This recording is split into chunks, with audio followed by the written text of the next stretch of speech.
जय जगन्नाथ। आपण मानक स्वागत मोर ही चैनल को। बंधुगण, आज यही वीडियो रे आपण माने जानिबे ठाकुरंक पूजा विषय रे किछटा कथा जहाँ आपण मानक जानिबा निहाती जरूरी अटे। जदि यही कथा गुडी को आपण जानि नाहंती तेबे निश्चय रूप रे जानंतु आउ एहाको आपणकर दैनंदिन जीवन रे निश्चय रूप रे व्यवहार करंतु। आउ वीडियोटी को मध्य आपणकर सांगसाथी परिवार सदस्य मानक पाखक शेयर निश्चय रूप रे करंतु, जहा द्वारा कि सेमाने मध्य यह संपर्क रे जानि परिबे। तेबे चलंतु आरंभ करिबा आजिर एही वीडियोटी को। वीडियोटी आरंभ करिबा पूर्वरु जदि चैनलटी रे नुआ अछंती तेबे चैनलटी को सब्सक्राइब करि दियंतु एवं वीडियोटी को गोटे लाइक करि दियंतु। तळे कमेंट बॉक्स रे जय जगन्नाथ निश्चय रूप रे लिखि दियंतु। तेबे आउ डेरी न करि चलंतु आरंभ करिबा आजिर एही वीडियोटी को। तेबे बंधुगण, ठाकुरंक पूजा घरे निर्माल्य धूपकाठीर खाली पैकेट, बासी फूल, पूजा संबंधित अनुपयोगी जिनिस गुड़िक, ठाकुरंकर पुरुणा चिरा वस्त्र, भंगा खटुली, पूर्वपुरुषंकर फोटो, भांगी जाइथिबा मूर्ति इत्यादि को रखिबा उचित होई न थाए। एही सबु जिनिस गुड़िक जदि आपणकर पूजा घरे रखुचंती तेबे एहा द्वारा आपणक घरे दारिद्रता देखा देई थाए। अनेक असुविधार सम्मुखीन आपणकु हेबा पई पड़ी थाए। एवं ठाकुरंक घरे आमे कौन कौन रखिबा कथा ना, ठाकुरंक घरे आमे शंख, तुलसी, गंगा जल, स्वस्तिकर चिन्ह, शालग्राम, गीता भागवत को रखिबा उचित। एमिति कले घरु नकारात्मक शक्ति दूर होई थाए, घरे सुख समृद्धि बढ़ी थाए, घरे समस्ते खुशी एवं आनंद रे रही थांती। बाड़ी रे लागिथिबा पनीपरिबा किंबा फल कि फूल ताहाकु आपण प्रथमे भगवानंक पाखरे पूजा करंतु, तापरे निजे खांतु। आउ मध्य आपण मंदिर रे मध्य जाइकी गछरे फळिथिबा प्रथम फूल किंबा प्रथम फल आपण ठाकुरंक पाखरे भोग लगाई पारिबे एवं तापरे आपण सेही फल को आपण सह परिवार सहित प्रसाद भावरे एहाकू खाई पारिबे। आउ जदि परिबा किछि आपण नै करि जाइछंती तेबे ताहाकू भोग लगाई सारिबा परे सेही मंदिर रे जेउ प्रसाद बनि थाए सेथिरे पड़िबा पई आपण ननांकू देई पारिबे। आउ जदि न देउछंती तेबे आपण ताकू निजे आपण आपणकर घर को आनी प्रसाद भावरे आपण प्रस्तुत करी ताकू सेवन करि पारिबे। बहुत दिन धरी चेयर को स्थायी भावरे माने गोटिए स्थान रे खाली केबे भी रखंतु नाही। एमिति करिबा द्वारा घरे नकारात्मक शक्ति बढ़ी थाए एवं नकारात्मक शक्ति मध्य सेही घरे वास करि थाए। जदि आपण चेयर को व्यवहार करूनाहंती तेबे सेही चेयर को आपण आपणकर घरे ही रखंतु नाही। एमिति मध्य बहुत समय धरी खाली रखंतु नाही। आउ जदि खाली चेयर अछि ता उपरे किछि ना किछि जिनिस आपण रखि दियंतु। किछि कपड़ा हेउ किंबा किछि भी जिनिस आपण ताहा उपरे रखि दियंतु। केबे भी चेयर को खाली रखिबे नाही।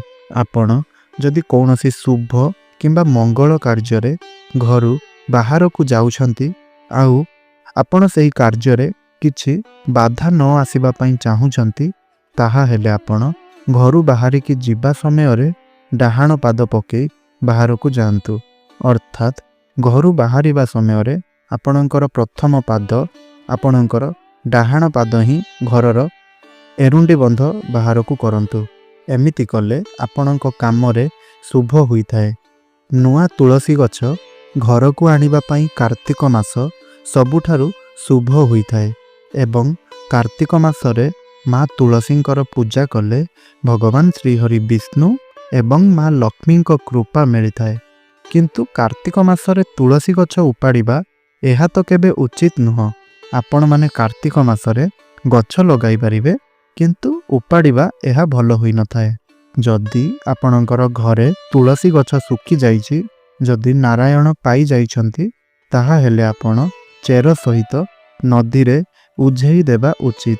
एवं आपणक पाखरे जदि आउ तुलसी गछ नाही ताहा हेले आपण जेउठी पूजा करुथुले तुलसी मंजी किंबा ତୁଳସୀ ଜଟା ଆପଣ ରଖି ପୂଜା କରିପାରିବେ, ନଚେତ୍ ତୁଳସୀର କାଠିକୁ ଏବଂ ତୁଳସୀର ମାଟିକୁ ମଧ୍ୟ ଆପଣ ସେଠାରେ ପୂଜା କରିପାରିବେ। ଏଥିରେ କିଛି ମଧ୍ୟ ଅସୁବିଧା ନାହିଁ। ଯେହେତୁ କାର୍ତ୍ତିକ ମାସ ଚାଲିଛି, ତ ଆପଣ କାର୍ତ୍ତିକ ମାସ ପରେ ଆପଣ କୌଣସି ଶୁକ୍ରବାର ଏବଂ ଗୁରୁବାର ଦିନ ନୂଆ ତୁଳସୀ ଗଛ ଆଣି ଆପଣ ଲଗେଇ ପାରିବେ। ଏହା ମଧ୍ୟ ଆମ ଶାସ୍ତ୍ରରେ ଉଲ୍ଲେଖ ରହିଛି ଯେ ଆମେ ପତ୍ରକୁ, କାଠିକୁ, ଚେରକୁ, ତୁଳସୀ ଗଛର ପ୍ରତ୍ୟେକ ଅଂଶକୁ ଆମେ ପୂଜା କରିପାରିବା। ଆଉ ଯଦି ଆମେ ଘରୁ ବାହାରକୁ କେଉଁଆଡ଼େ ଯାଉଛନ୍ତି, ତାହେଲେ ତୁଳସୀ ମୂଳର ମାଟି ମଧ୍ୟ ଆମେ ତାକୁ ଆଣିକରି ଆମର ମଥାରେ ଲଗାଇ ପାରିବା। ଏଥିରେ କିଛି ଅସୁବିଧା ନାହିଁ। ଆପଣ ଯେତେବେଳେ ଗଛ ପାଇବେ ସେତେବେଳେ ଆଣି ଲଗାଇବେ, କିନ୍ତୁ ଏହା ଅନ୍ୟ ସମୟ ପାଇଁ ଠିକ୍।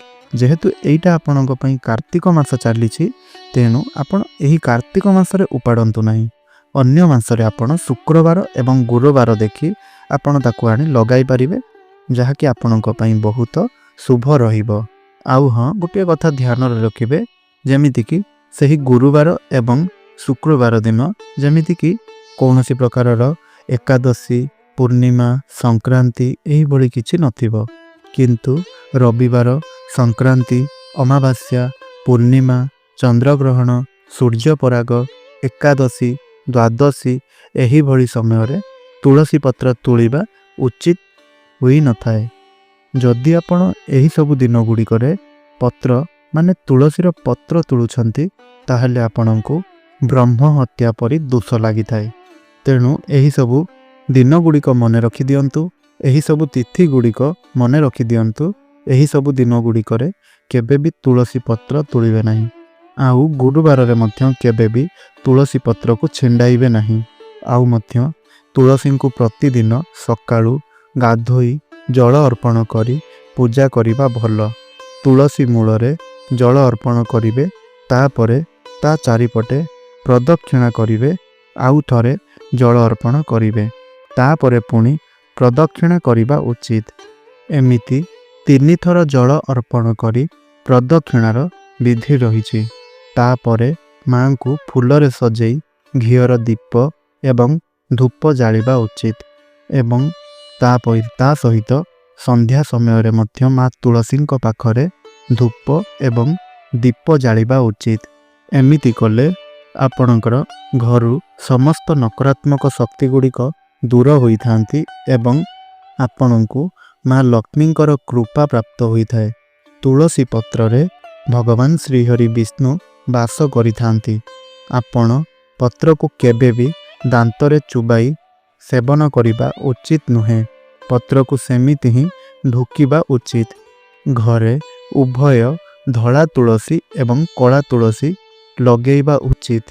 ତୁଳସୀଙ୍କ ବିନା ପ୍ରଭୁ ଜଗନ୍ନାଥ, କୃଷ୍ଣ ଏବଂ ଶ୍ରୀହରି ବିଷ୍ଣୁ କେବେ ବି ପ୍ରସାଦ ଗ୍ରହଣ କରନ୍ତି ନାହିଁ।